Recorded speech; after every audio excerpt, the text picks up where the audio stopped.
Many people have asked me over the years, how do you make your booth look so good? How do you combine all these random things together? And also, how are you finding these things? Because they tell me when they go to a yard sale or a thrift shop, they can't find anything good. Well, today I'm going to tell you what I'm looking for when I go out picking, and I'm going to tell you how I make it all work together.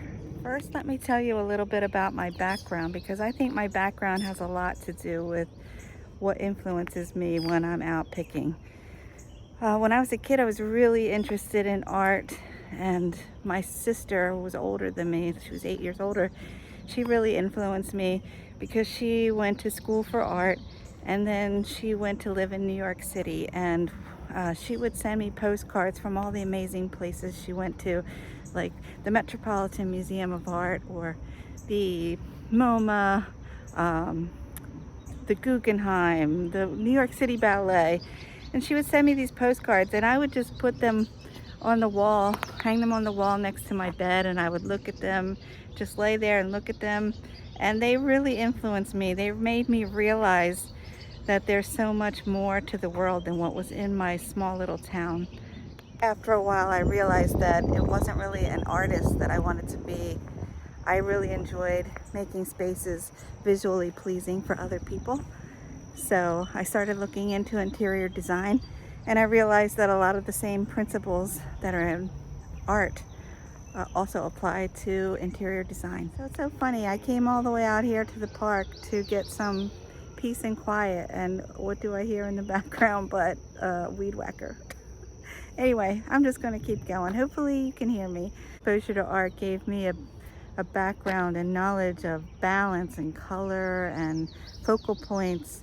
So all of that applies to interior design as well. Fast forward, after design school, I had many years of experience in retail, but it was all related to home interiors. So I worked for companies like the Bombay Company and Restoration Hardware, a lighting design showroom, a tile design showroom. I even had my own interior design business, but space planning and visual display was always my strong point and my passion. Today, I still immerse myself in design by looking at shelter magazines.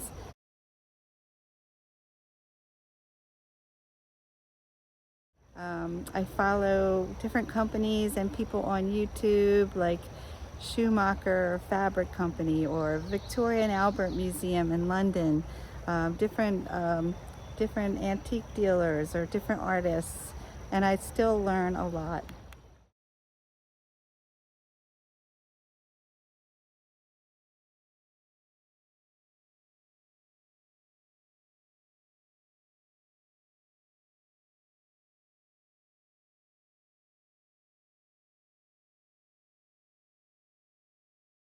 So now you're probably saying to yourself, well, how does all that translate into what you select for your antique booth? My art background has taught me about classic style, proportions, and colors. So when I go to a house sale or a yard sale or a thrift store, that's what I'm looking for. I'm looking for things with classic design, classic proportions, classic colors. Like this library table, I think that's a very classic style. This antique French urn was very classic styling. The Staffordshire Spaniel is also another classic. The other thing I'm looking for is unique items, one-offs, a piece of original art, an original piece of sculpture, something that's rare, something that's unique. Like this signed original woodblock print by Sabra Johnson. This antique lithograph from Germany. Or this handcrafted antique dollhouse from the 1930s. Or this unusual chair with the bent wood arms. I also stay in my lane. The world of vintage and antiques is so varied, and dealers usually gravitate towards a niche. My niche is home decor. I wouldn't say that I don't ever sell these things, but I generally avoid things like cookware, dishes, cards, ephemera, toys, dolls, that type of thing. And I often say to myself when I'm shopping, stay in your lane.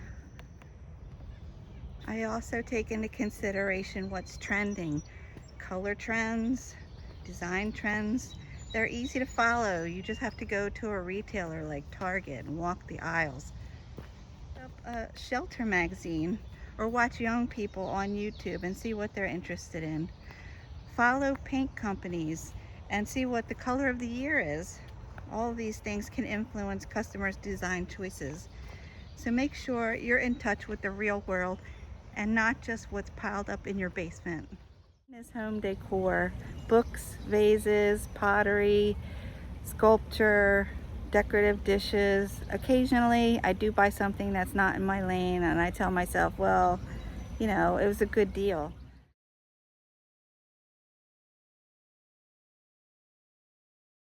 But then I look at it in my booth and I think it just sticks out, it just doesn't go. So I tell myself, stay in your lane.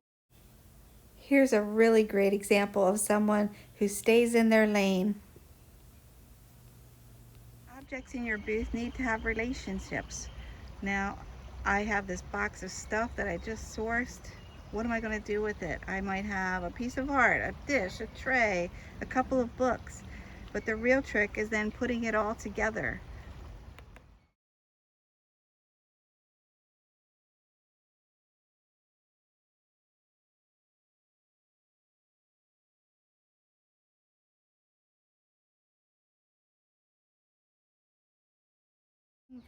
Creating vignettes or little glimpses of stories, like a library room or a feminine look or a beach theme or look, a modern vibe, the art collector vibe. Examples of vignettes: a dog lover, a garden lover,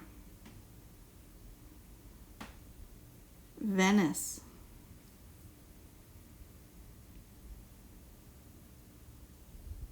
a masculine theme, fall or hunting, a feminine classic look. A bunch of random stuff on a shelf together, it generally is going to look like chaos, and people are going to be overwhelmed and not really understand what they're looking at, or they'll be too overwhelmed to shop it. Like this collection of objects, I'm not sure what is going on here. Clutter, they just see a pile of stuff, but they want to be inspired. They want something that sparks joy. Or they want to create a vibe. Give the items some breathing room. I think this is the hardest thing because your space is usually pretty small and you want to put as much into it as you can, but try to resist. I know, you get too much stuff. Sometimes there's just too much stuff in your booth. You have to purge it out a little bit, whether it be seasonal or it just doesn't go with the majority of the items in there. Pull it out, save it for another day, or sell it at another place. Too much stuff is visual noise. Yes, I'm guilty of doing that. I'm guilty of having some areas a little bit more crowded than others or too visually crazy. It happens, but try to keep it under control. If you follow some of these simple rules, you'll find that your space becomes more cohesive, easier for the customer to read, and your sales will go up. Wow, do you ever feel like you just sometimes will things into existence? This morning I went to a flea market. I dragged myself out of bed. I didn't really want to get up, but I did, and I made it there by 8 when it opened, and I hit the jackpot because I can't believe I was just saying when I had filmed the video about the Historical Society of Phoenixville that I had never really found any Griffin Smith Hill pottery, and today I came across 4 pieces of it. Isn't that amazing? Also, I've got 2 more pieces of Namaji pottery, and this adorable yellow bird. It's an old cologne bottle, and a Santa bottle. And this is a piece of pottery from Bucks County, Pennsylvania, Moravian Pottery Company. And it's a swan, so win-win there. And I also found another seashell box and a beautiful cloisonne box. So what a coincidence today to find these after just filming the museum just a week or two ago. And in this video I was talking about trending items, and Namaji pottery is trending, and I never really noticed it before until recently, and I can't believe I've found 2 pieces of it recently. But maybe it's because I didn't know what it was, but now I do, and I found some, so lucky me. All right, thanks guys. Today's video was filmed in the beautiful Valley Forge National Historical Park. If you like this video, please make sure you like and subscribe. Thanks for watching.